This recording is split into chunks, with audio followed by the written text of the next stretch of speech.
I'm actually the one standing between you and lunch and a bunch of hungry people. Thank you, Dan, for the great introduction. I really appreciate it.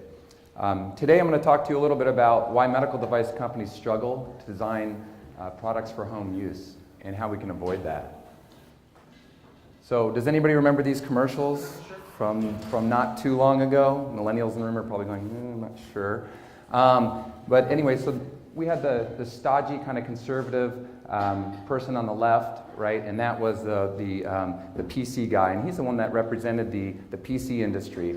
And then we had the kind of more calm, casual, kind of hipper guy on the right, and he represented the Macintosh, Apple computer, right?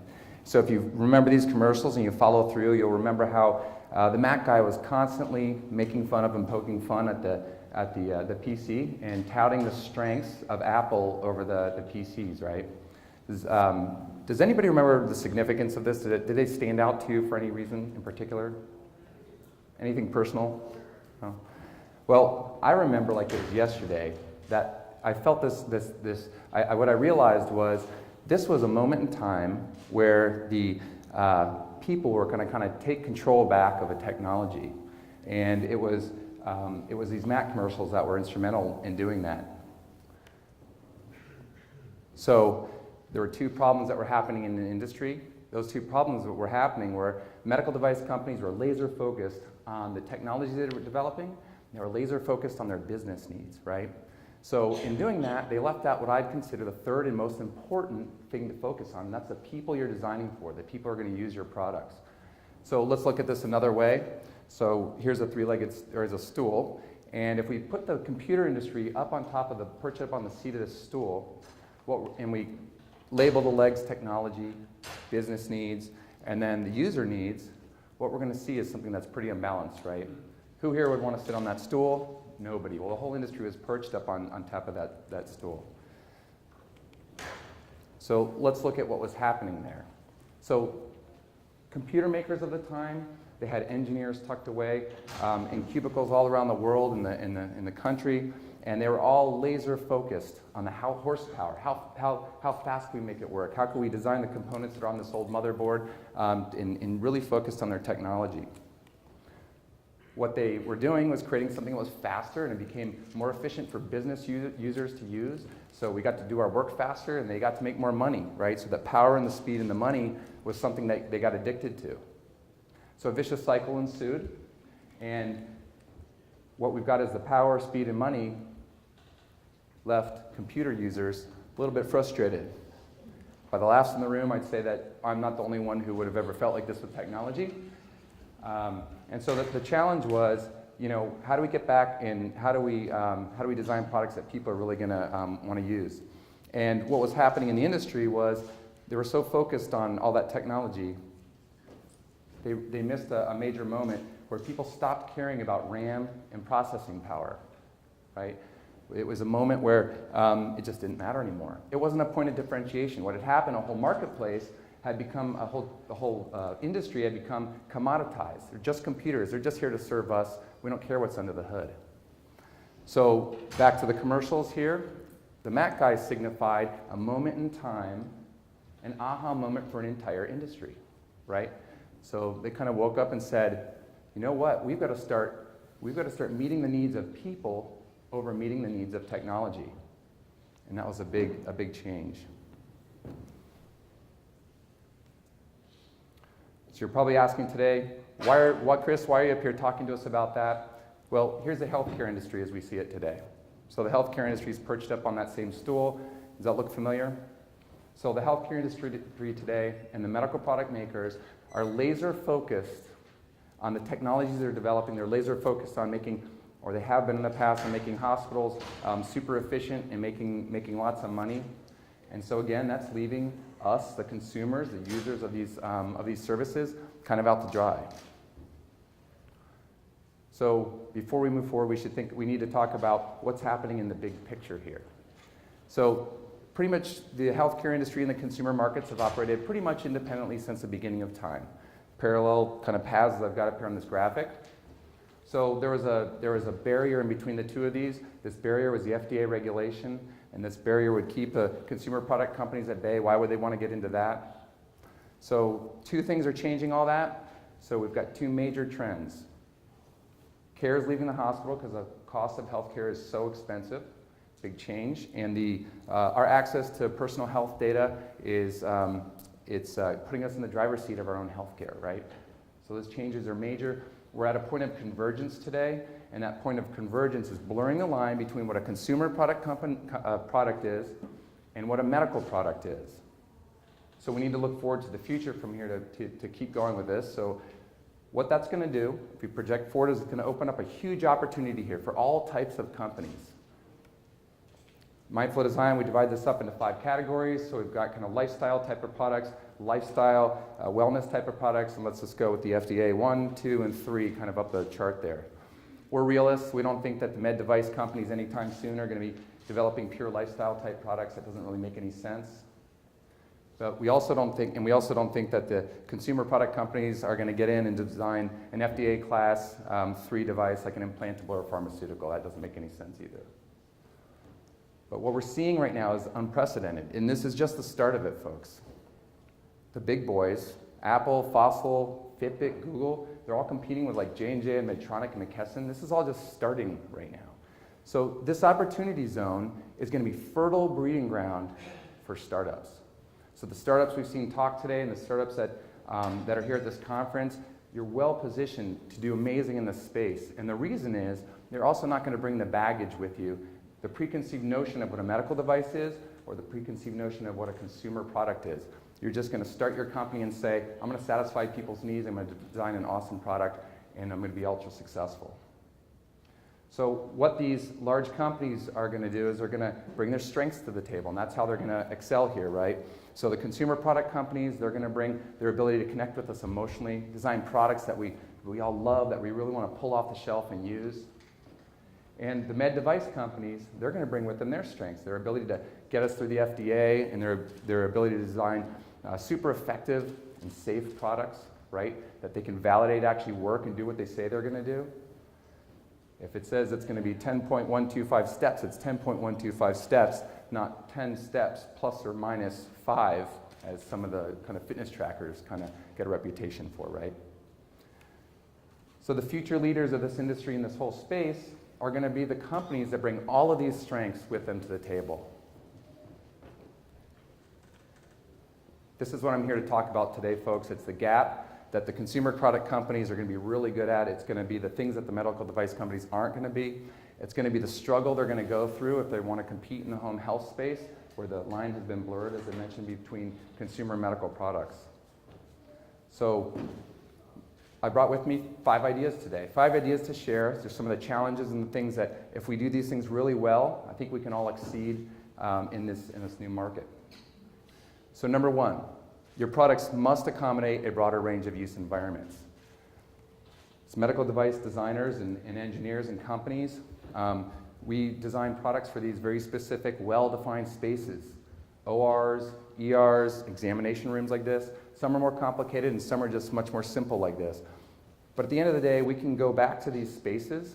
We can, if we don't know enough about it, we can go right to that space. We can go there, we can listen to people, we can take notes. We can bring that information back, put it in our requirements document, and design a product that fits in that room we see right there, right? So in the case of consumer products, consumer products are designed to go with us wherever we go.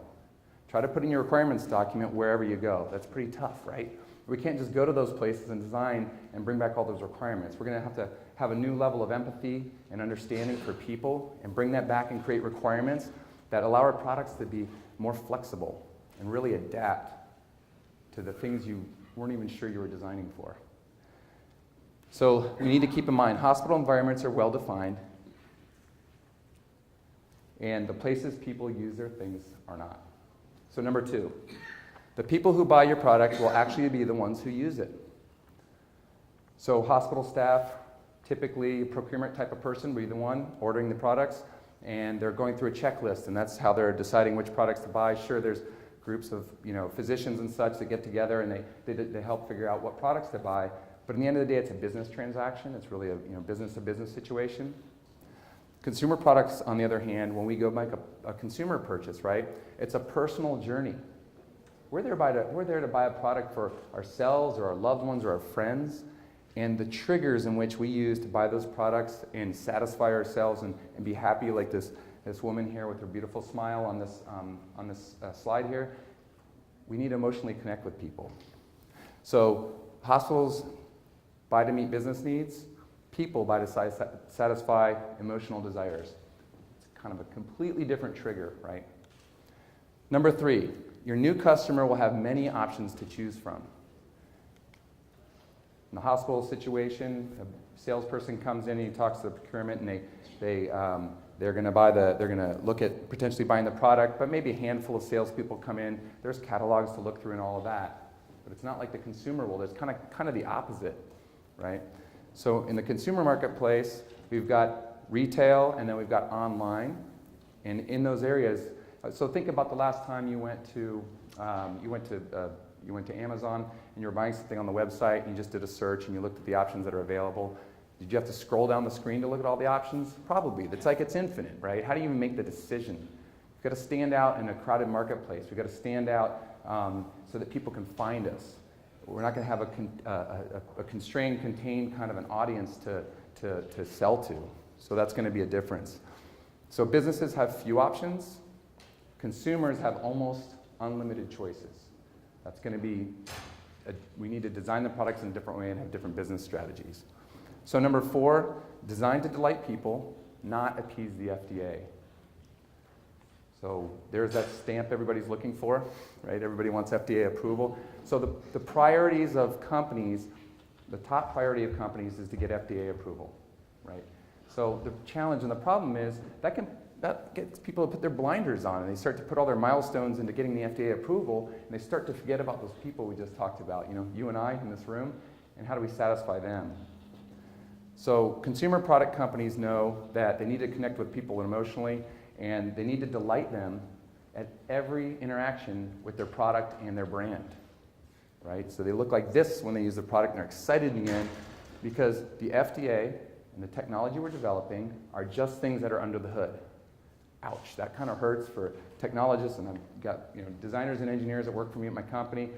In the end of the day, people don't see that, right? So it's not as important. It's as important, but we don't need to see it in the end. So the FDA won't buy your products. Focus on the people who will. In the consumer space, that's right. You focus on the people who have the money.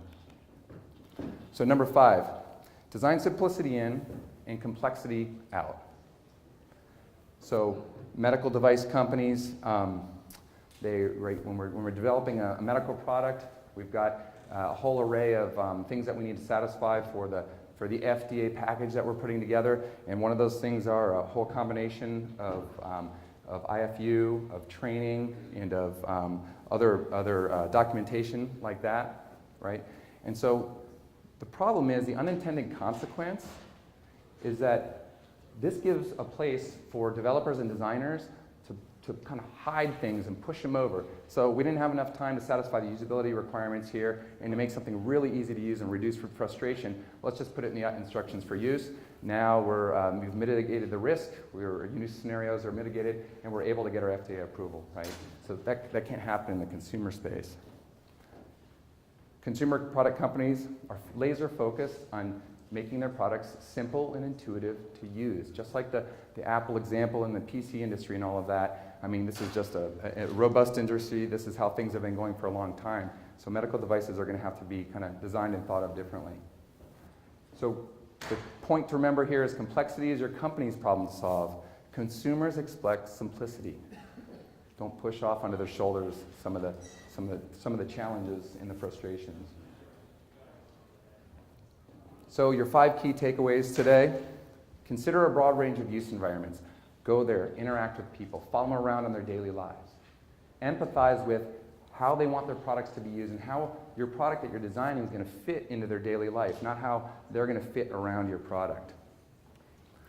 The people who buy your product will be the ones who use it. So they're your customer now, not the procurement staff at a hospital. We need to learn how to connect emotionally with those people. Your new customer will have many options to choose from. So a new sales and marketing approach will be needed to address and stand out in a crowded marketplace. And number 4, design for people, not the FDA. There's major milestones there. I get it. We understand. We're all in the same industry. But in the end of the day, we need to keep people happy and delight them. Number 5, design simplicity in, design and complexity out. We've got to design super intuitive, easy to use products. This is what the consumer marketplace expects. Remember, the line has been blurred. There's no difference between a consumer and a medical product once somebody is using it out in their daily lives. So